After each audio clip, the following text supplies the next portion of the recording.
బంగ్లాదేశ్ మాజీ ప్రధాని షేక్ హసీనా మరికొన్ని రోజులు ఇండియాలోనే ఉండే అవకాశం ఉంది. నిన్న బంగ్లాదేశ్ నుంచి వచ్చిన ఎయిర్ ఫోర్స్ కు చెందిన ట్రాన్స్పోర్ట్ ఎయిర్ క్రాఫ్ట్ వెళ్లిపోయింది. అందులో 7 బంగ్లాదేశ్ ఆర్మీ అధికారులున్నారు. ప్రస్తుతం షేక్ హసీనా గజియాబాద్ సమీపంలోని హిండన్ ఎయిర్ బేస్ లో ఉన్నారు. కాసేపటి క్రితమే 2 కార్లు లోపలికి వెళ్లాయి. విదేశీ ప్రముఖులు వచ్చినప్పుడు ఉపయోగించే కార్లను తరలించారు అధికారులు. షేక్ హసీనాను రహస్య ప్రాంతానికి తరలించే అవకాశం ఉంది. ఆమె బ్రిటన్ ఆశ్రయం కోసం ఎదురు చూస్తున్నా అక్కడి నుంచి ఇప్పటి వరకు ఎలాంటి రిప్లై రాలేదు. ఒకవేళ బ్రిటన్ కాదంటే వేరే యూరప్ దేశాల్లో ఆశ్రయం తీసుకోవాలని ఆలోచిస్తున్నారు షేక్ హసీనా. బంగ్లాదేశ్ మాజీ ప్రధాని షేక్ హసీనా మరికొన్ని రోజులు ఇండియాలోనే ఉండే అవకాశం కనిపిస్తోంది. ఇదే అంశంపై పూర్తి అప్డేట్స్ ని మా ప్రతినిధి ప్రసాద్ ఢిల్లీ నుంచి అందిస్తారు. ప్రసాద్, నిన్న ఢాకా నుంచి బంగ్లాదేశ్ సైన్యం సహకారంతో ఢిల్లీకి దగ్గరలో ఉన్నటువంటి భారతదేశ వాయుసేన స్థావరం హిండన్ వద్దకు చేరుకున్నటువంటి షేక్ హసీనా మరికొన్ని రోజులు ఢిల్లీలోనే ఉండేందుకు అవకాశం ఉంది. ఆ వాయుసేన స్థావరంలోనే ఉండేందుకు అవకాశం ఉంది. అక్కడ పూర్తి స్థాయిలో భారతదేశం కట్టుదిట్టినటువంటి భద్రత ఏర్పాటు చేయడం జరిగింది. ఆమెకు రక్షణ కూడా కల్పించడం జరిగింది. ఆమె కొద్దిమంది ప్రధానమంత్రి కార్యాలయంతో అధికారులతో ఆమె తరచూ మాట్లాడుతున్నారు.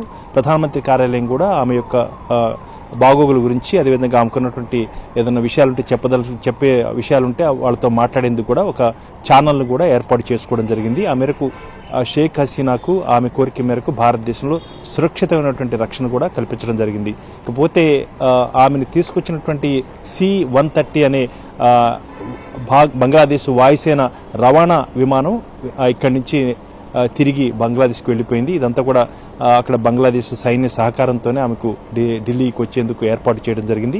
తిరిగి ఆ విమానం కూడా వెళ్ళిపోవడం జరిగింది. ప్రధానంగా షేక్ హసీనా ప్రధానమంత్రిగా రాజీనామా చేసి ఢిల్లీకి చేరుకున్న తర్వాత ఆమె ఎక్కడా కూడా ఆమె నుంచి ఎలాంటి అధికారం సమాచారం లేదు. అన్నీ కూడా ఆయా వర్గాలు, లేకపోతే ఆమె కుమారుడు బీబీసీకి ఇచ్చినటువంటి ఒక చర్చా కార్యక్రమంలో పాల్గొంటున్న సందర్భంలో చేసినటువంటి వ్యాఖ్యలు మాత్రమే ప్రపంచానికి తెలిసింది.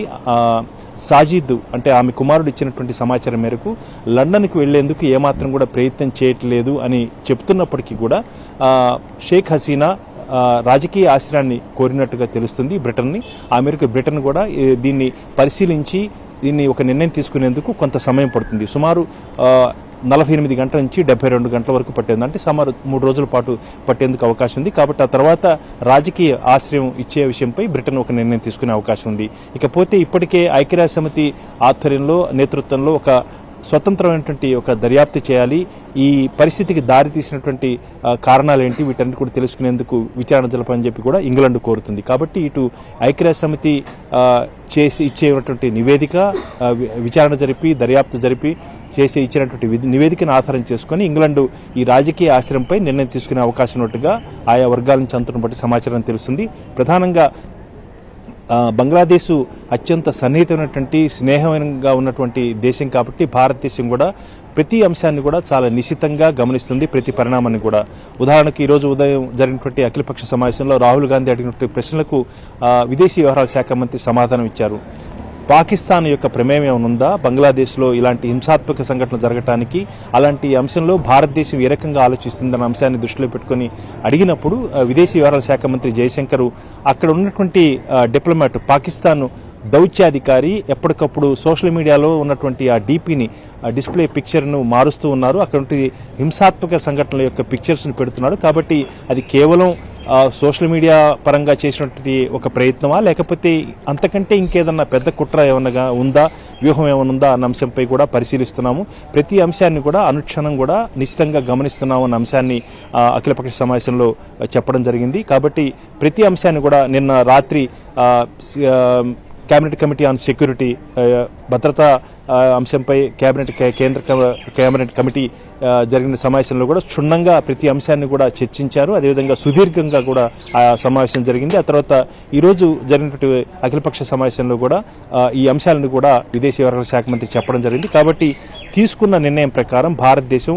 అనుక్షణం ప్రతిదీ కూడా నిశ్చితంగా గమనించి ఎప్పటికప్పుడు ఆ పరిస్థితులకు అనుగుణంగా నిర్ణయం తీసుకోవాలి. అసలు వీటికి జరిగినటువంటి కారణాలు ఏంటి, దీనికి ఈ హింసాత్మక సంఘటనలు కానీ ఈ సంక్షోభానికి కానీ దారితీసిన పరిస్థితులు, దానికి దోహదం చేసినటువంటి పరిస్థితులు, ఆ వ్యక్తులు లేకపోతే దేశాలు ఎవరు అన్న అంశంపై క్షుణ్ణంగా పరిశీలిస్తుంది. అనేకటువంటి మార్గాల ద్వారా సమాచారాన్ని కూడా తెప్పించుకుంటుంది. అదేవిధంగా భారతదేశ నిఘా చెందినటువంటి వర్గాలు కూడా ఆయా సమాచారాన్ని సేకరిస్తున్నాడు.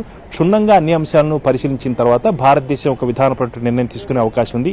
ఇప్పటికి మాత్రం షేక్ హసీనా కోరిక మేరకు భారతదేశంలో ఢిల్లీకి 35 కిలోమీటర్ల దూరంలో ఉన్నటువంటి వాయుసేన స్థావరం వద్ద, హిండన్ స్థావరం వద్ద ఆమెకు సురక్షితంగా భద్రతా ఏర్పాటు చేయడం జరిగింది. ఆమె ఇంకా ఇక్కడే ఉన్నారు. బహుశా 2-3 రోజుల్లో ఇంగ్లాండ్, బ్రిటన్ తీసుకునే నిర్ణయాన్ని బట్టి ఆమె లండన్కు రాజకీయ ఆశ్రయంపై వెళ్తారా లేదా అనే అంశంపై స్పష్టత వచ్చే అవకాశం ఉంది.